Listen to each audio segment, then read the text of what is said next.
Hello, everyone. This is Mitchie, and welcome back to the Manic Manor podcast. Today's episode, we are going to look at the infamous Jonestown cult, officially known on record as the People Temple, and the man behind this temple, Reverend Jim Jones. This is going to be a long episode, so we are going to go ahead and get started at the very beginning, starting at his birth. Now, Jim was born James Warren Jones, May 13th, 1931, to Lynetta and James Jones in Crete, Indiana. His father was a World War I veteran and suffered not only from a gas attack, but also PTSD, obviously, from the war. It was said as a result of this, James did not show much love towards Jim in his childhood, and the majority of the time that James had was spent trying to work on neighborhood roads to supplement income, because he only got a pension from the military at the time, which wasn't enough for him to survive on, let alone for his family. Now, Jim's mother was an atypical type of woman at the time. She didn't have any major beliefs in any kind of God or anything supernatural. She was reclusive. She tended to work and had little to no maternal instincts and would continue to work to try to make up for any kind of income that Jim's father lacked, which led to a lot of issues within the marriage. Now, Jim was growing up during the Depression era, and during this time, the family moved to Lynn, Indiana, where he was often left to himself as his parents were preoccupied with other things in their own lives, which meant even though that they had family close by, people in the neighborhood tended to be the people who would watch after Jim and give him things like food and clothing because they felt sorry for him. Now, the place that they lived in was little more than a shack, and it lacked all the essentials such as electricity and indoor plumbing, so they were really roughing it at the time. The family lived in a huge sense of poverty and had to rely on other family members to pull them out of their binds, which they then threatened to cut them off, meaning the family threatened to cut off Jim's family if the mother and father didn't get their acts together and get proper jobs to stabilize themselves. Now, in Jim's teenage years, he went by the name Jimmy and always carried a Bible with him, and this Bible was given to him by a wife of a church pastor in the Nazarene church, and this wife was very fond of Jim. She was the one to persuade him to follow the teachings of the Bible and get into church. Now, as a result of this, Jim would attend many different churches, just trying to find a way to fit in, and he eventually started mimicking that of a local Pentecostal preacher when he would go into the streets and then start preaching and even practice preaching at home. According to Jim's mother, at one point, she was really freaked out by the practicing that he was doing. Now, Jim, through all of this, found a fascination with the church and wanted to become a preacher himself and go into ministry. But even with this newfound love of Christianity, there was still people around Jim who found him to be an extremely weird individual. He was a bit of a loner still, and instead of just being a kid, hanging out with people, playing, doing whatever teenagers wanted to do, he would take a few of the friends that he did make and lock them in a barn to make them audiences for his preachings. Now, it's even rumored he would do experiments on animals and conduct funerals for them. And everybody knows when you have somebody who is experimenting on animals that is not a good sign. He one time went so far as to actually kill a cat with a knife. One friend of his, named Chuck Wilmore, said that Jim had an obsession with religion and an obsession with death, and even had a fascination with dictators such as Adolf Hitler and Adolf Hitler's suicide, claiming that Jim was actually really impressed by it.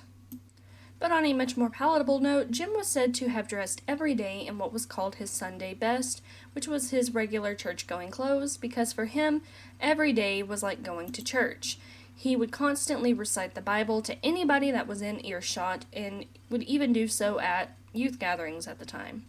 Now, his views, though, were so extreme that he would often alienate himself. He did participate in sports, however, but it was said that he actually hated playing in sports because he was somebody who was a sore loser. He didn't want to lose, but he loved the fact that he could be a leader and coach children in these teams. He was a do as I say, I don't want to do type. Now, his parents got divorced before he graduated high school, which caused him to take on a job at the Richmond Reed Hospital, getting a position as an orderly. Now, when he did graduate high school, he ended up graduating with honors, and him and his mother lived together, so they lost the support of his father's family. Now, just because he got a job and started working in society did not mean the weirdness stopped. Staff at the hospital recalled Jones being a rather disturbing individual towards patients and even his fellow co-workers. However, at this hospital is where he met and began a relationship with a nurse in training called Marceline Baldwin. These two would marry in 1949. Now, during this relationship, Jim moved to Bloomington, Indiana to attend Indiana University in Bloomington, initially to become a doctor, since he had been working in the medical field, but then he would change his mind. It was at this school where Jim picked up an interest in communism, reading the works of Karl Marx and being impressed by various speeches that Marx had made. Now, Marceline continued working for the hospital while Jim studied. One thing she thought at the time, Jim was a devout Christian, as she herself was Christian in the Methodist faction. But she was shocked when she found herself fighting with Jim about church topics. He was said to have hated the Methodist Church, and specifically their racial segregation practices at the time. Now, Marceline, being the girlfriend at the time that she was, trying to be a good one, tried to understand Jim's point of view and make everything work. Wife instead of girlfriend. She tried to make their marriage work. Jim would take her to local black churches where he felt more comfortable and at home, as opposed to sitting in the typical white churches of the time where everybody just sat and listened to the preacher, didn't sing or dance or anything of the sort. Now, he would take a job in one of those churches as a student pastor, but would grow bored and decided he wanted to do his own thing. In 1951, Jim was now 20 and began to attend the Communist Party USA gatherings, and he faced a lot of harassment for this, especially from the government. And because of that, this angered Jones. He felt like he was being persecuted for having his own political view. This is where he would begin to blend his belief with Marxism, communism, with the church. Then we go to 1952, where Jim announced he would become a minister. Even got help from the Methodist district superintendent, despite Jim having a communist background. He was only a student pastor for about 2 years before he was let go due to the allegation of stealing church funds, but he claimed to have left the church himself because they refused to integrate black and white together. Now, Jim wanted everyone to be welcome in a church of his own, and he detested segregation at the time. Jones, with the help of his wife Marceline, now would establish a new church called the Wings of Healing. But however, this name would go on to become the People's Temple. Now, the church was very small to start, and while he wanted to grow, he didn't necessarily have the funds to do so. At one point, he was selling monkeys as a form of fundraising, but knew he would need to boast his popularity if he wanted to ever make this church successful. But what could he do to wow people? He thought about it and came up with the fact that he needed to create miracles. So he would go around and tell people that he was a psychic healer. He claimed he could remove headaches, ease coughs, cure cancer, and through doing this work, he would gather the support of people and take donations from them. He would slowly gather new followers by infiltrating other churches as well, being a guest speaker. Now, he had some friends who knew what Jim was actually doing, but they were willingly going along with his schemes, pretending to be ill members in the crowd who didn't know anything about Jim, but idolized him, and even further idolized him for healing them. And this type of manipulation worked on the crowd. He had a friend that claimed he cured their cancer, but of course, we know now this was just a ruse, but people back then just saw it with their own eyes, and for them, seeing was believing. It gave him the money that he needed to buy a building in Indianapolis, which became what we knew as the People's Temple. Initially, they were pursuing racial equality, even going as far as to have peaceful protest in front of segregated shops and restaurants until these places allowed integration. And in return for that integration, all the members would go to these places and provide them business. It further allowed for Jim to gain more followers because it was a win-win situation. They helped the businesses, and the people in these businesses would follow. Now, their main message was simple: equality for all. And it sounds good when you hear it to start, but trust me, when we get further down the line, this man became so damn paranoid that message just completely got washed off the board. It sounds all fine and dandy, but just wait. Now, Jim and his wife ended up relocating to California and having multiple children from different race backgrounds, labeling his family as a quote-unquote rainbow family. The main reason of moving from Indiana to California was that Jim was paranoid of nuclear attack because now we're in the 50s and we've got the nuclear arms race. There was a fear of a Cold War starting. So in California, they opened a new temple, and around 50-ish people followed them. It wasn't as successful as he hoped. And to top it off, his marriage was beginning to fall through the cracks, with Jim being rumored to have an affair. Somehow, the couple still managed to stay together. I guess it was Marceline wanting to make it work. Whether it was because she truly loved Jim or was stuck at the time, that's beyond me.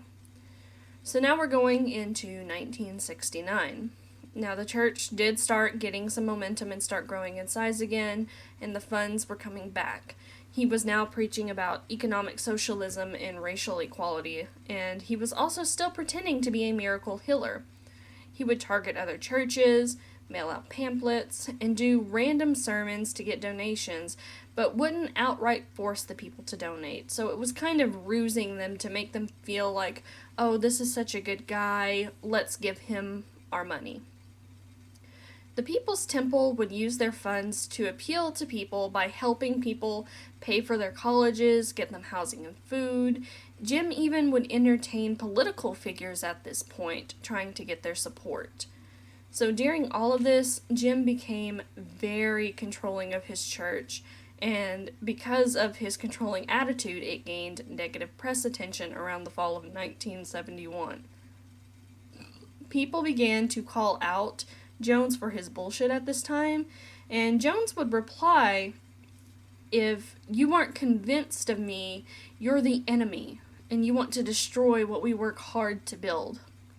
Sounds oddly familiar. It's the beginnings of a cult.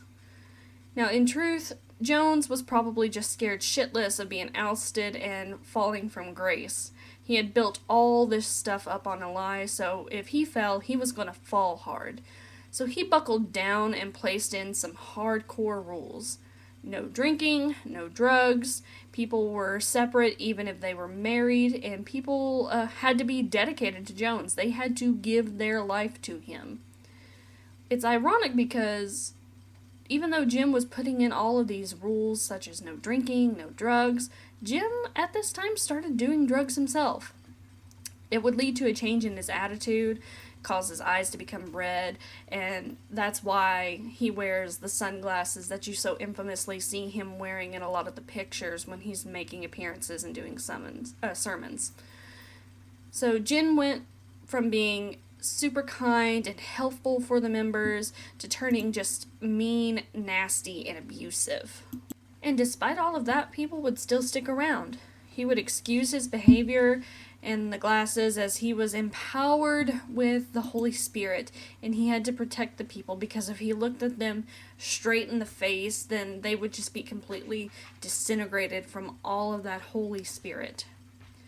Now, eventually, Jim turned extremely paranoid and believed that the government was hacking into his life in any way possible, so he urged all of his followers to now be on high alert.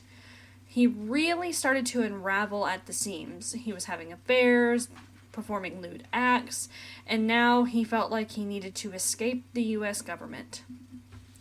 So in 1973, Jones devised his escape route to Guyana due to a recent revolution in the socialist government, and also because he had visited there about 10 years prior and was happy by the reaction he got from the locals there. So it was decided the People's Temple would create an agricultural commune in Guyana. And by the end of the year, Jones had traveled there to find a location to set up base camp. By 1977, the area informally known as Jonestown was opened. The area truly was about living off the land. There weren't enough homes for everybody, so followers had to aid in expanding, but everything had to be done just to Jones' liking and approval. It was supposed to be self-sufficient and a paradise for those who were wanting to seek the light. Literally everything, even down to just daily living, had to be approved by Jim Jones himself. Privacy was not a luxury anybody can afford. There was no luxury. There was no privacy. There was no mail allowed in without being read. Everything going out had to be reviewed. No one was allowed to badmouth the commune without being manipulated or possibly harmed. Ideally, it was supposed to be a utopia. But in reality, people were miserable, sleeping on cots. They didn't have electricity, they didn't have proper plumbing, and even though all the people were suffering through that, Jones was living like a king compared to his followers' standards. People ended up suffering from malnutrition as there wasn't near enough food to go around for everybody in the commune, and they were being overworked to make toys for money, and the funds coming in from Social Security for people, it was going directly to Jones, and even though he was getting a shit ton of that, it wasn't near enough for his liking. Anybody who wanted to leave, it was a big, fat fucking no. Passports were taken and locked away, essentially making these people trapped. If they were able to leave, which was a very rare circumstances, they had to pay to get out. They were forced to sign an agreement on their way out, which was essentially an NDA, saying that they would not go against the church and they would not badmouth it. So the paranoia in Jones throughout this time began to get very rampant. I mean, it was super fucking quick. Like, his cheese was sliding off of his damn cracker like no other. The church, it began to slowly unravel. There were complaints that were leaking out, mainly by family members of the church, quote unquote. I'm loosely saying church at this point because it's a cult, it's not a church. The family members were upset. They hadn't heard from their family, they hadn't seen them, and they just wanted to know that they were okay. Jones, during his paranoid attacks, had weapons brought in under the guise of protecting his people. The truth, though, could not be more gruesome. In actuality, it was because it was a way to keep people in and remove anybody he deemed a threat. The paranoia increased again to the point where he began to do what was called white night drills. So they were emergency meetings in which he would collect all of his followers to a pavilion, blaring sirens and getting on an intercom, yelling "Alert, white night" over the speakers. And once these people were gathered, armed guards would surround the lot, and Jones would preach to them for hours upon hours upon hours about how they were under attack, and would lead them in these prayers and prep them for suicide missions. And when he would do this, he had them believe that they were actually taking like either poison pills or drinking poison, only for him to say, "Ha, got you. It wasn't poison, it was a test of loyalty." It was designed to keep fear instilled in the members so they wouldn't grow courage to leave. People were told it was better to take their own lives than allow the enemies to triumph.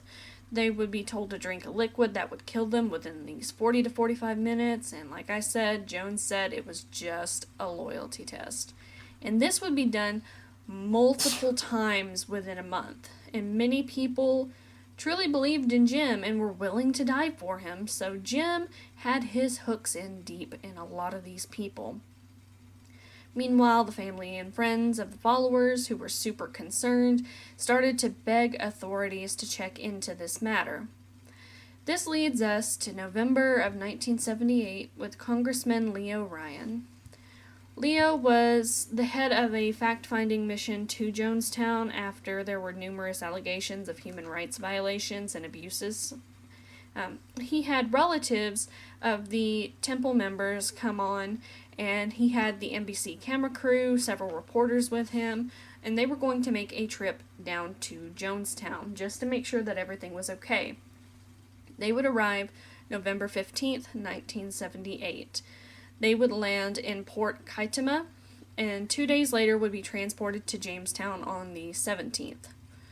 Jones and his people painted this happy picture that everything was perfectly fine. They were free, they were happy, they were there on their own accord. Everything said was nothing more than a smear campaign against their good cause. But there were still people who wanted out. They would slip Leo a note or come up to him and beg him for a way out, and of course Leo said, "You want out? You've got a way out." So Leo would take a group of people back to their plane, and Jim, along with the people who were loyal to him, saw this as a kidnapping or a betrayal, because how dare the members go against the church and everything that they stood for. Now, when he was taking these people away, Leo himself narrowly avoided being stabbed by an angered member of the temple before they all boarded the truck and took off with about 15 members who decided to flee that day. Jones and his wife, at the time that this was happening, acted like everything was fine. They didn't try to stop the people from leaving, but this was a ruse, and the dark truth was about to rear its ugly head. There were 2 planes that had arrived, and these planes would take those people back home. Now, as the people, the congressmen, the camera crew, everybody was boarding, armed guards from the temple arrived and opened fire at the people in the planes. In this fire, Leo Ryan and 4 others would be shot dead. Even worse, one of the people who had claimed to want out of Jonestown was actually what you would call a sleeper agent, I guess. He produced a gun and fired inside of one of the planes. One of the cameramen who was filming, he got shot, and there's footage out there of him being shot while he's filming, and he ended up succumbing to his injuries. Now, survivors would flee into the jungle to avoid being killed themselves and would hide out until they were sure that it was safe. During this, Jones gets word of the attempt to assassinate all the defectors and that it had failed, so this is where the final White Night takes place. Now, this meeting was recorded. He admits that the pilot on the plane would be shot, and he tried his very best to give his people a good life. But the blame would be on Jonestown, and the enemy would come soon, so they had to finally act.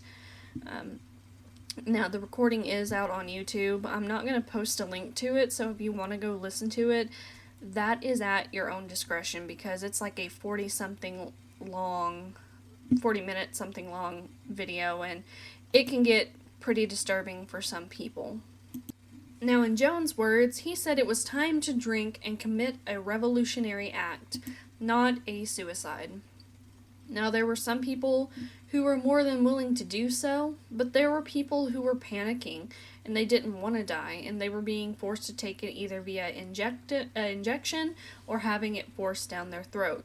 Now, the children especially were being forced to have stuff put down their throat because there were children in this compound.